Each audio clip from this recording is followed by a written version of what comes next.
Ouais, c'est...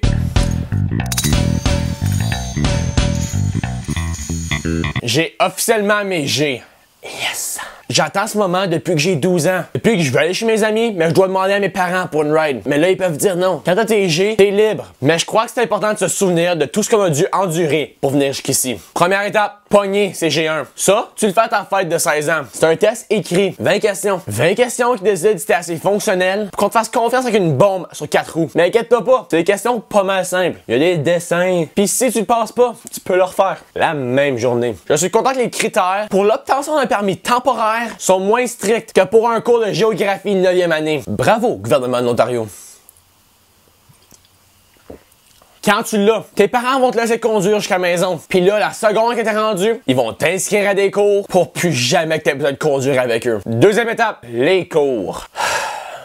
Les cours. 40 heures en salle de classe. On va te dire de pas boire puis conduire, pas brûler des rouges, puis pas écraser des piétons. Ça peut sembler comme si je niaise en ce moment, mais c'est legit ça qu'ils m'ont enseigné. Mais il faut croire qu'ils m'ont bien enseigné, parce que j'ai réussi à ne pas faire la plupart de ces choses-là. La partie la plus importante du cours, c'est pas le temps en classe, c'est le temps dans le char avec un instructeur. Ça, c'est honnêtement utile. Ces gens-là ont des nerfs d'acier, sont calmes, puis ils sont pas tes parents, puis ils sont cool. Puis ils vont sincèrement t'aider à développer des bonnes habitudes de conduite pour que tu puisses les oublier 2 semaines après. Troisième étape, le G2. C'est un test pratique. On te fait conduire autour d'un quartier, on te fait faire un stationnement en parallèle. Et généralement, si tu tues pas personne, tu textes pas pendant et tu checkes derrière ton épaule quand tu tournes, tu vas être correct. Je vous suggère de faire un test de G2 en hiver. En hiver, il y a des tempêtes. Et quand il y a des tempêtes, les évaluateurs sont tellement contents de revenir au centre en vie que t'es pas mal garanti de passer. Quatrième, conduire seul. Tu vas prendre l'autoroute, blaster la musique, aller à 140 sans t'en rendre compte. Tu vas apprendre à prendre une gorgée d'eau et pas virer ton char vers la droite.